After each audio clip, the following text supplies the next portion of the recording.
Hello students, welcome to Vrisha conceptual classes. हम कर रहे हैं question number 19 from exercise 5.3 chapter 5 arithmetic progression. So question number 19 में हमें क्या बोला गया है कि टोटल 200 लॉग्स हैं जिनको हमने स्टैक किया हुआ है। स्टैक मतलब एक के ऊपर एक रखा हुआ है, और किस मैनर में रखा हुआ है कि जो सबसे नीचे वाली रो है उसमें हमने 20 लॉग्स लगाए हैं, उसके ऊपर वाली रो में 19 लॉग्स लगाए हैं, उससे ऊपर वाली रो में 18 लॉग्स लगाए हैं, उससे ऊपर 17, उससे ऊपर 16। इस तरह से हमने लॉग्स को अरेंज किया है, जैसा कि आप अपनी एनसीईआरटी में फिगर में भी देख सकते हैं। अब हमसे ये पूछा जा रहा है कि टोटल 200 लॉग्स जो है वो कितनी रोज में आ जाएंगे।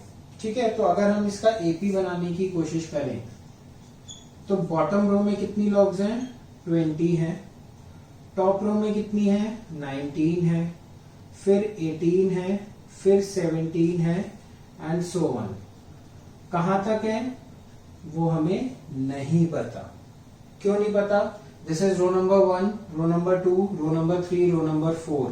तो कौन सी रो तक है हमें नहीं पता। यही तो हमसे पूछा गया है कि इन हाउ मेनी रोज, कितनी रोज में आ जाएगा। तो बेसिकली हमसे क्या पूछा जा रहा है, हमसे क्वेश्चन में n की वैल्यू पूछी जा रही है और हमें गिवन क्या है? Sn is equals to 200।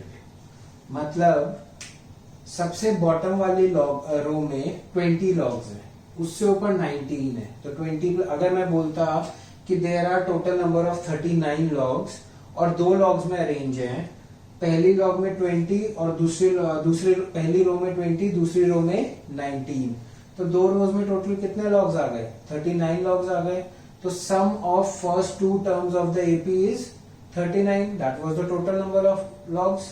Example ले रहा हूं। इसी तरह से अगर हम ये सबको प्लस करें, मैक्सिमम नंबर ऑफ लॉग्स कितने हैं? 200 है। तो अगर हम इन सबको प्लस करेंगे तो हमारा सम क्या आना चाहिए?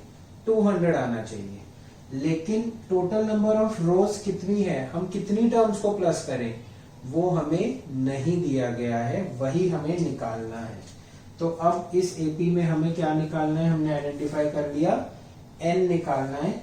Sn हमें दिया हुआ है, AB हमें दिया हुआ है विच इज 20, और D हम निकाल लेंगे। D will be 19 minus 20 which is equals to -1।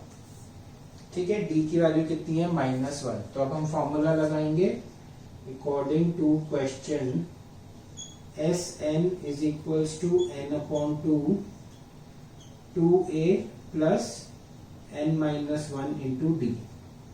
Sn is 200 is equals to n upon 2, 2 into 20 plus n minus 1 into -1. d की वैल्यू is -1। तो 2 को इधर ले जाएंगे, 200 into 2, 400 is equals to n, 40 minus 1 into n minus n minus 1 into 1 plus 1। तो 400 is equals to n, 41 minus n। Quadratic equation बनेगी 400 is equals to 41n minus n square। Right hand side पे shift करेंगे, n square minus 41n plus 400 is equals to 0। क्या बन गई? Quadratic equation. अब हमें इसे मिडिल टर्म स्प्लिट करना है। प्रोडक्ट आना चाहिए +400 और सम आना चाहिए -41। तो ऐसे दो नंबर सोचने हैं जिनका प्रोडक्ट 400 होगा और सम -41 होगा। तो आई थिंक ऐसे दो नंबर्स विल बी 16 एंड 25। तो हम लिखेंगे n square minus 25n minus 16n plus 400 is equals to 0। Middle term split नहीं हो रहा है, you can use the discriminant formula जो हमने क्वाड्रेटिक इक्वेशन चैप्टर में पढ़ा था। तो मिडिल टर्म स्प्लिट करेंगे n minus 25 minus 16 n minus 25 is equals to 0। तो n की दो वैल्यूज आ रही हैं, 25 and n is equals to 16। तो नंबर ऑफ रोज, दोनों वैल्यूज पॉजिटिव हैं, तो नंबर ऑफ रोज 25 भी हो सकती है और 16 भी हो सकती है। ठीक है, अब ये डबल आंसर कैसे आ रहा है? अभी क्वेश्चन खत्म नहीं हुआ, देखते हैं। In how many rows are 200 logs placed, वो हमने निकाल लिया, या तो 16 रोज या 25 रोज। अब हमें क्या पूछा गया है, how many logs are there in the top row, मतलब ये जो nth टर्म है, ये जो nth टर्म है ये क्या है, number of logs in row 1, number of logs in row 2, number of logs in row 3। तो ये पूछ रहा है कि हमें nth टर्म निकालो। n की वैल्यू हमारे पास आ गई है, a हमारे पास है, d हमारे पास है, तो हम nth टर्म an निकाल सकते हैं। तो हम an निकालते हैं। सबसे पहले हम निकालते हैं for n is equals to 16, ठीक है, यहां से ये कॉन्टिन्यूड है यहां पर। For n is equals to 16, an is equals to a plus n minus 1 into D. तो a क्या है हमारा, a हमारा है 20, तो 20 plus 16 minus 1 into minus 1, D की वैल्यू माइनस 1 है, तो ये हो गया 20 माइनस 15 दैट इज 5। तो a 16 हमारे पास आ गया 5, ठीक है।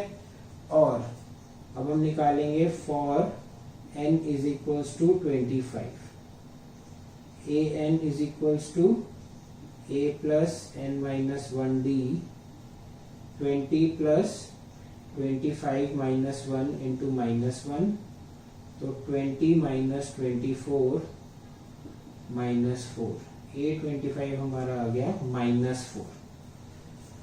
अब यहां कुछ गड़बड़ है, देखो ये क्या है, number of logs, number of logs in row 1, number of logs in row 2। तो number of logs in row 25 is minus 4। Does it make any sense? Number of logs negative हो सकते हैं? नहीं हो सकते। तो सिंस हम लिखेंगे, since a25 is negative, number of logs cannot be negative, and number of logs cannot be negative. Therefore, total number of rows is equals to 16. Therefore we will neglect this. और अगर हम ये neglect कर रहे हैं, an neglect कर रहे हैं, तो हम ये n भी निग्लेक्ट करेंगे।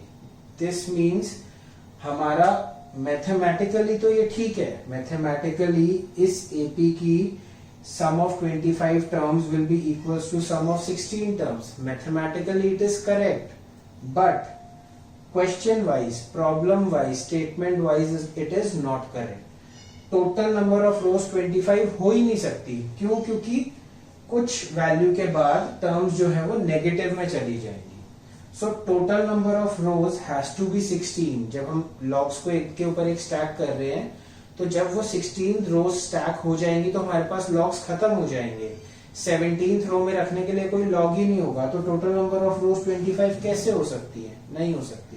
तो we will neglect 25 and we will write that total number of rows is equals to 16 and number of logs in top row will be equal to 5. ये हमारा फाइनल आंसर होगा, ठीक है। हम इस चीज को बिल्कुल निग्लेक्ट कर देंगे, और अगर हम a25 निग्लेक्ट कर रहे हैं तो n इज इक्वल टू 25 भी निग्लेक्ट करेंगे। तो यही एक डिफरेंस होते हैं कुछ चीजों का, जो एक वर्ड प्रॉब्लम और एक नॉर्मल मैथमेटिकल प्रॉब्लम में डिफरेंस होता है। जब हम मैथमेटिकल प्रॉब्लम करते हैं तो हम इसे एक्सेप्ट करते, लेकिन हम वर्ड प्रॉब्लम कर रहे हैं तो हम इस चीज को एक्सेप्ट नहीं कर सकते, because this is practically not possible, ठीक है। कॉन्सेप्ट समझ आया? हमने यहां पर निग्लेक्ट ना कर यहां पर निग्लेक्ट करा है। निग्लेक्ट करना पड़ा हमें एट द एंड, लेकिन यहां नहीं हुआ, इधर हुआ जब हमने an की वैल्यू निकाली। एंड an भी इस केस में नेगेटिव नहीं हो सकता, ठीक है। सो क्वेश्चन नंबर 20 में अगेन आइडेंटिफाई करना है क्या पूछा गया है, nth टर्म पूछी गई है। सॉरी n पूछा गया है सबसे पहले, फिर nth टर्म पूछी गई है, ठीक है। n के लिए Sn वाला फॉर्मूला लगाया, nth टर्म के लिए an वाला फॉर्मूला लगाया और हमारा आंसर आ गया, ओके।